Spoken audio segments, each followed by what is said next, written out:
Tema de hoje, novidades do coronavírus, situação na Ásia, situação na Europa, perspectivas para o Brasil, o que o governo e o que cada um deve fazer. Mas antes de falar nisso, pessoal, clica no sininho, se inscreve nos nossos canais, no Instagram, Facebook e no YouTube. Nos últimos dias, como todo mundo acompanha, a coisa avançou rapidamente.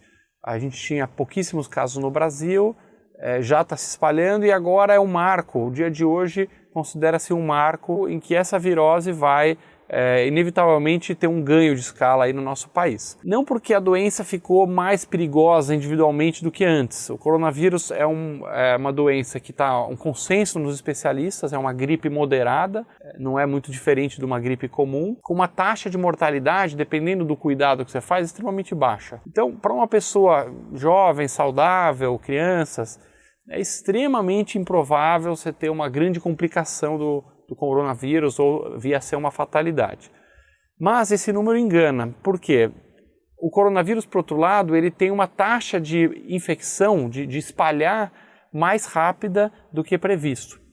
Então, é como se fosse uma progressão geométrica, né? Você tem que na verdade são 10, porque muita gente não testou. Aí amanhã você tem 20, depois você tem 100, depois você tem 1000. Foi o que aconteceu na cidade de Wuhan, na China, e o que a gente viu acontecendo na Europa e agora nos Estados Unidos. Então é uma ameaça séria que tem que ser levada com muita seriedade por todos, governo, empresas, instituições, pessoas, mas sem pânico, porque assim como vários outros desafios que a humanidade passou, esse vem e esse vai passar também, né? Muita cabeça no lugar, fazer as coisas certas individualmente, como empresa, como instituição, como país. Claro que nesse momento, uma das coisas mais esperançosas que a gente deposita aí as nossas fichas é a incrível mente humana e a capacidade de cientistas, médicos, o sistema moderno, né, de saúde, criar soluções para o problema. É aí que se aposta a maior parte das fichas, é o que difere o mundo de hoje do mundo da Idade Média, por exemplo, em que se tinha uma epidemia, os caras faziam reza e bruxaria achando que era coisa do diabo. Hoje o pensamento científico, o método moderno de produção, as empresas, tem toda uma infraestrutura para rapidamente lidar com o vírus. Então a gente espera aí que o mais rápido possível, claro, venha a vacina do coronavírus, venha os antivirais, testes cada vez mais rápidos, né? Agora os Estados Unidos anunciou um teste 10 vezes mais rápido do que o anterior. Pesquisadores israelenses criaram um teste de coronavírus que em 5 minutos dá o diagnóstico. Aí a gente aposta as fichas para resolver de vez. Só tem uma coisa nesse meio tempo que todos têm que fazer que é muito importante, chama-se distância social. Porque o vírus, como todo mundo sabe, ele passa de pessoa para pessoa pela proximidade, né? Tossindo, o outro pega, aperto de mão, abraço, fica perto, etc. Então, colocar uma distância de segurança entre pessoas é a coisa mais importante. Ah, mas isso não vai resolver completamente, vai continuar tendo gente infectada? Provavelmente sim. Porém, se a distância social ela é bem implementada, em vez de você ter uma curva assim, disparando de gente doente, né, em alta escala, você tem uma curva mais suave. E é isso que interessa nesse momento. Vamos mostrar agora um gráfico e enquanto eu vou explicando aqui, você vai entender melhor por que é tão importante essa distância social.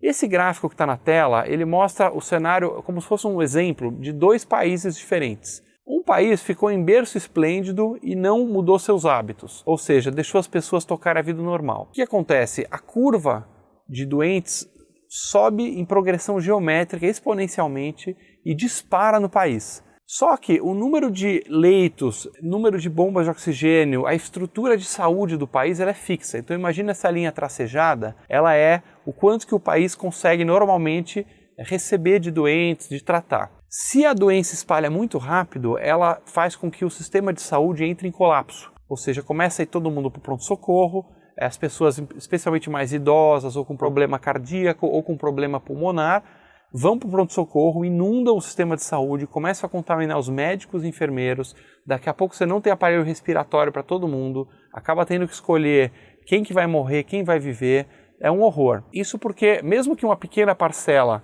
fique em estado grave, o pessoal fala aí que 80% dos doentes acaba se curando sozinho, pode ficar em casa, beleza. Só que 20% é grave e 5% é muito grave. Precisa de internação. 5% é pouco, só que 5% de centenas de milhares de pessoas é muito paciente. Então o que acontece? Quando você implanta medidas de distância social, você consegue fazer com que a curva fique mais suave, que é o exemplo da curva da direita. A doença sim vai crescendo, só que ela vai crescendo moderadamente, né? Vamos supor que ainda assim que todo mundo vai acabar pegando e ao longo dos anos vai acabar uma hora pegando, você está pegando aos pouquinhos. E aí o sistema de saúde ele tem tempo de atender os doentes, ele tem tempo de aumentar a sua capacidade, a gente dá mais tempo para os pesquisadores terem mais chance de encontrar as curas e as vacinas, e assim o sistema de saúde é muito pouco pressionado. O exemplo da Itália é muito marcante, então hoje já não é mais ficção científica, é só ver o que está acontecendo lá, na Itália, no Irã, que eles demoraram muito para agir. Foi o cenário pior.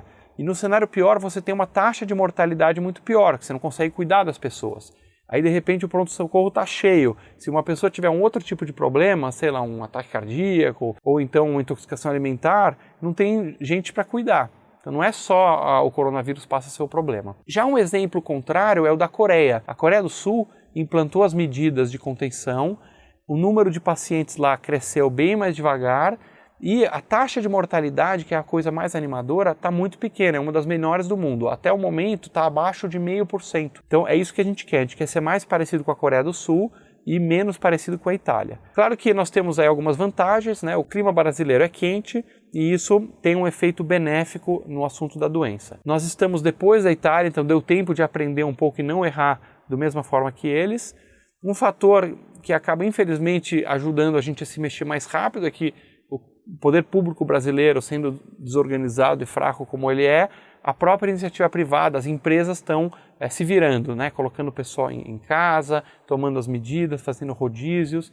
Então a sociedade civil ela está mais ativa porque ela sabe que ela não pode contar tanto com o poder público quanto em países desenvolvidos. E a melhor notícia hoje do mundo que nós temos é a China. Posso falar isso com bastante propriedade porque na minha atividade empresarial, né, na Multilaser, nós temos mais de 400 fornecedores na China e lá a China realmente conseguiu controlar o problema. Hoje você tem um pouco menos de 20 casos por dia da doença e mais de 1.000 pessoas curadas. Então a doença está diminuindo na China, está na contramão do resto do mundo. Curiosamente, um dos lugares mais seguros para você ir no mundo é a China, porque lá já está contenção total, todo mundo de máscara, todo mundo tomando os cuidados certos e a doença está aos poucos desaparecendo da China.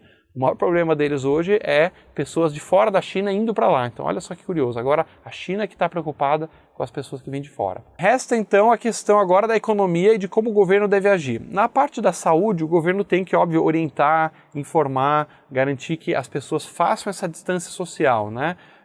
Nada de toque, nada de aperto de mão, distância entre uma pessoa e outra nos escritórios, mais home office, mais chamadas de vídeo em vez de reuniões presenciais, nada de aglomeração, isso tudo já está sendo dito, não vamos chover no molhado.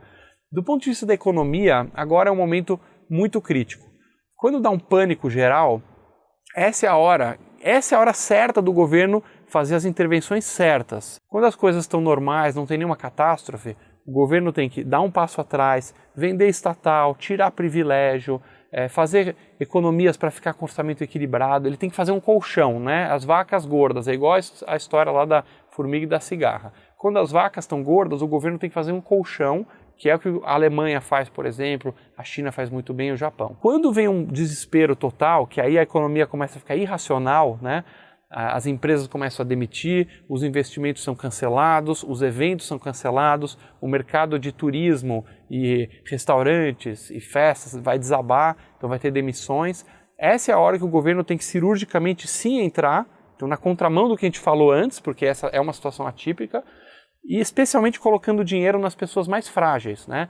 O governo tem que colocar dinheiro, Bolsa Família, tem que ampliar o seguro-desemprego. Essa é uma excelente hora para ampliar o seguro-desemprego, para dar aquela acalmada e botar dinheiro na mão de quem consome. Mas sem perder de vista as reformas, porque se você já está com gasto ferrado, já está com déficit, e você vai aumentar o gasto agora para apoiar as pessoas que precisam, e tem mesmo que fazer isso, essa é a hora de cortar os privilégios dos marajás. Falar, ó, galera, agora os super salários, 20% de corte. Reforma administrativa, que vai impedir o gasto do governo sair numa escalada, de continuar tendo gente incompetente que não tem avaliação de desempenho, gente que não pode ser demitida. Essa é a hora de fazer.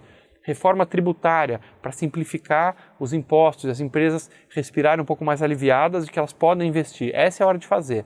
Então, é a hora que a gente precisa mais do governo, união realmente do governo, união nacional, diminuir um pouco o tom dessa guerra aí cultural de esquerda, direita, de bolsominion versus petralha e comunista. Essa é a hora da gente falar assim, ó galera, esse é o barco que nós estamos, vamos remar a favor, vamos torcer a favor, ajudar no que for possível, 2022 está aí, quem não gostar do governo vota contra, quem gostar vota a favor, mas essa é a hora de união e de focar em fazer a economia brasileira se manter respirando, cuidar bem da nossa gente para não ter o contágio. É isso que nós precisamos do governo e de cada um dos brasileiros. Se você gostou desse vídeo, siga o Ranking dos Políticos nas redes sociais.